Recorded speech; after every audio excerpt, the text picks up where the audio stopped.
Hey, it's Monday, so it's time for Lowco Lights on WHHI, powered by LowcoSports.com.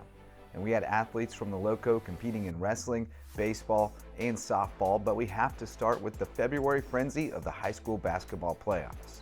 Two teams from the Lowco moved a step closer to the state finals on Friday night as the Bluffton girls and Hampton County boys defended their home courts to advance to round 3. Team Lowco's Wes Kerr was in the den to see the Bobcats take on North Myrtle Beach in round 2 of the Class 4A girls playoffs. Bluffton raced out to a big halftime lead and held off a late charge from the Chiefs for a 58-51 win. Tacoya Heyward racked up 25 points, 8 rebounds, and 6 steals, and Amirah Brown added 17 points to lead the Bobcats into a third-round matchup with Ridgeview on Wednesday at the Den. The Bobcats are the last girls team standing from the Lowco in the South Carolina High School League playoffs after Hampton County was bounced by a talented Kingstree squad in round 2. I made the trek to Estill on Friday for a Class 2A boys clash between Hampton County and Mullins, and it was a back-and-forth battle from the jump.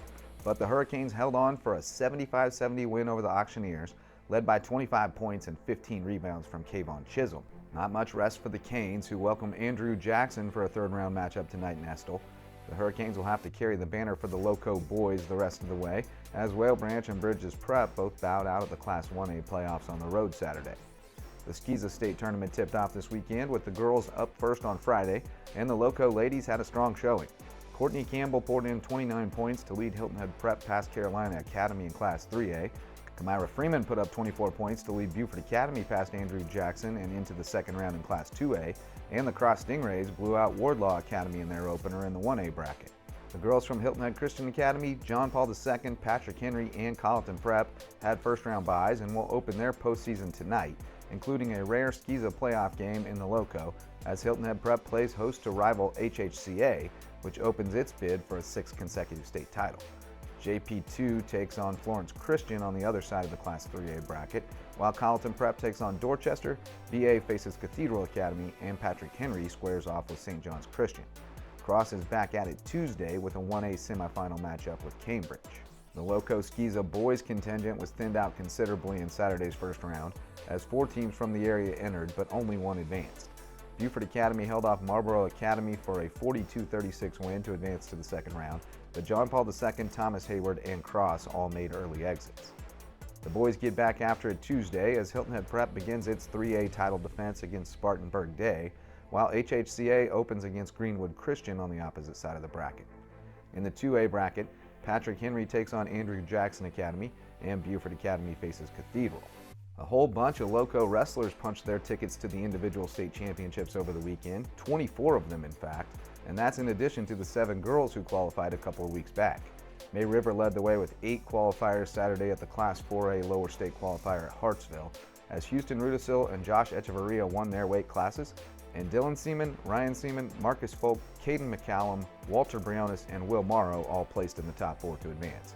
Bluffton's Gabe Fulton and Oscar Durchio claimed gold, and teammates Bradley Denmark and Caleb McTurnan joined them in qualifying, while Hilton Head's Bryce Stevenson was the 106-pound champ, and Seahawks' Connor Wendell, Calvin Clayton, and Devontre Simmons also advanced.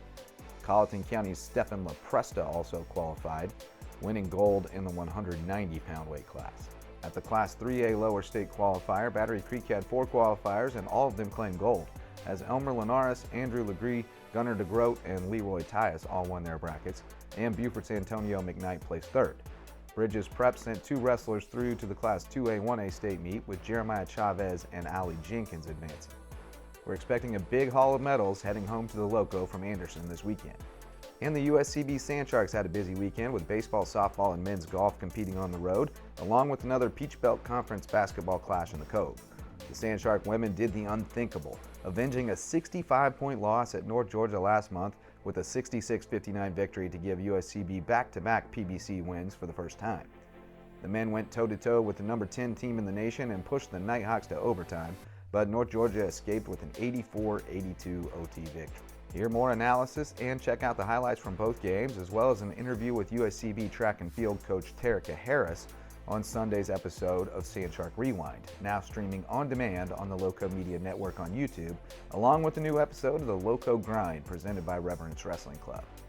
Join us for more local sports talk on the Lowco Sports Lowdown at 10 p.m. tonight. We'll recap the weekend and the high school basketball matchups on tap tonight. and get you set for the rest of the week. For Lowco Sports and WHHI, I'm Justin Jarrett. Until next time, go Lowco.